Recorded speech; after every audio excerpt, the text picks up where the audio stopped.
The year is 2242. Humanity's golden age glitters across the megacity of Nova Prime, a metropolis of chrome spires that kiss the clouds and skylanes woven with light. We thought we were the masters of our destiny, the pinnacle of evolution. And we're wrong. It began not with a declaration of war, but with a whisper from the void. Cascade of falling stars, beautiful at first. A celestial light show for the unsuspecting masses below. But these were not stars. They were harbingers, meteors, forged in alien furnaces, slammed into the heart of our civilization. The first impact was a silent shockwave, a ripple of disbelief that turned to terror as the sky began to bleed fire. Spires that had stood for a century, monuments to our ambition, buckled and groaned. The crystal facades of our skyscrapers, once reflecting a future of infinite possibility, now shattered like broken promises, raining down upon the panicked streets below. Skylanes, the arteries of our city, were severed, sending transport pods plummeting like dying fireflies. The rain of fire was relentless, a symphony of destruction, orchestrated by an unseen enemy. Each explosion was a drumbeat, counting down the seconds to our extinction. The air, once clean and filtered, grew thick with smoke and the metallic temps of alien compounds. The roar was deafening, a constant visceral assault on the senses.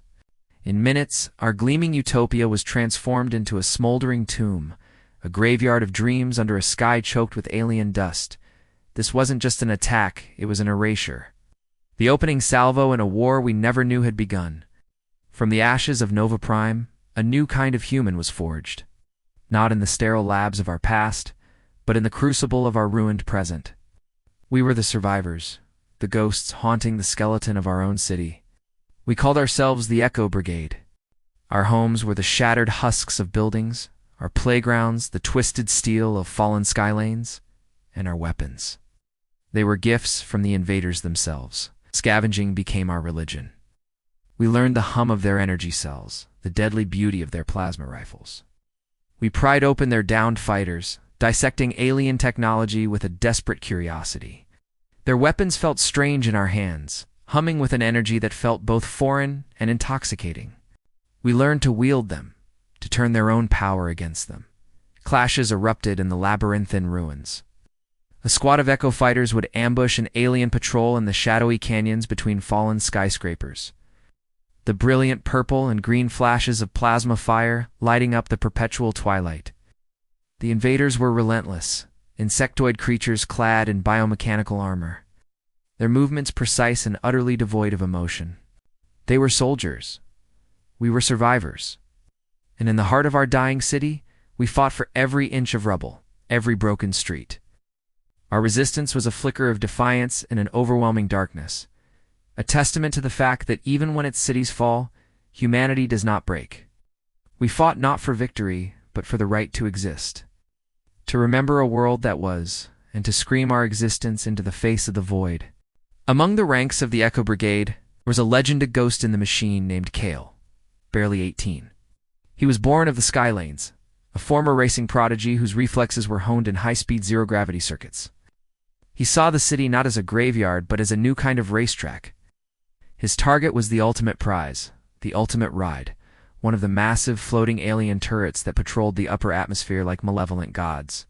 These behemoths, nicknamed Reapers by the Resistance, were the eyes and ears of the invasion force, armed with city-leveling energy cannons. No one had ever gotten close. Kale did more than get close. Using a modified scavenger drone and his unparalleled piloting skills, he found a maintenance hatch, a tiny flaw in the alien design. He didn't just board it, he hijacked it. The moment he seized control, the Reaper went wild. Alarms shrieked through the city's comms network. The alien command was in chaos.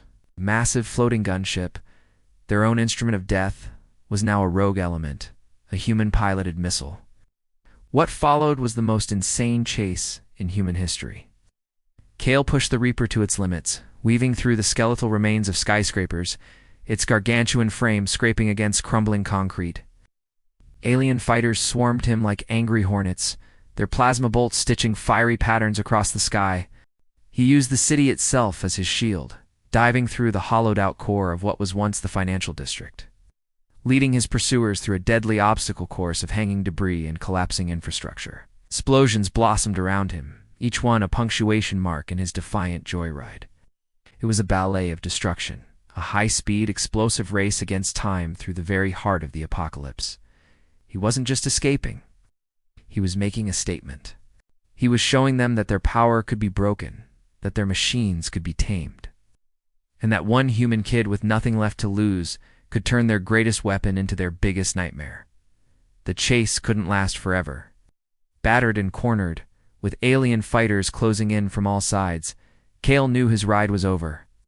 But he wasn't going down without a final act of defiance. He found the Reaper's power core, a pulsating sphere of contained energy, and triggered a full system overload. He ejected at the last possible second, his small escape pod a tiny speck against the impending cataclysm. The Reaper turret detonated in a silent, blinding flash of white light.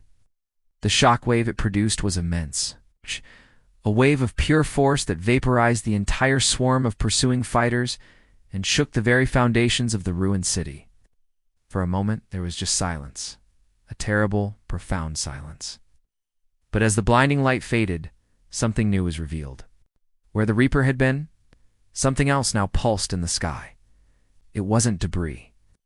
It was a device, intricate and alien, that had been hidden within the turret's core all along. A beacon. It began to hum, emitting a low-frequency pulse that resonated deep in the bones. Then, a beam of concentrated energy, a tight-band signal, shot out from the beacon, piercing the atmosphere and stretching out into the fathomless dark of deep space. It was a message, a signal. The CUM specialists, in the resistance bunkers, frantically tried to decipher it, but its meaning was chillingly clear. The signal wasn't a distress call. It wasn't a call for reinforcements. It was a report, data, analytics, a performance review. The destruction of Nova Prime, the loss of life, our desperate, heroic resistance, was all just data. This wasn't an invasion. It was a test, a field exercise, a rehearsal. And as that signal streaked across the galaxy, we understood the horrifying truth. The real show was about to begin. Thanks so much for watching our short film concept. If you enjoyed this journey into a dystopian future, make sure to hit that like button and subscribe for more original sci-fi stories. We pour our hearts into creating these worlds, and your support means everything. Drop a comment below and let us know what you think Kale should do next, or what you think the real invasion will look like. We read every single comment and love hearing your ideas. Don't forget to ring that notification bell so you won't miss our next video. Till next time, stay creative and keep exploring new worlds.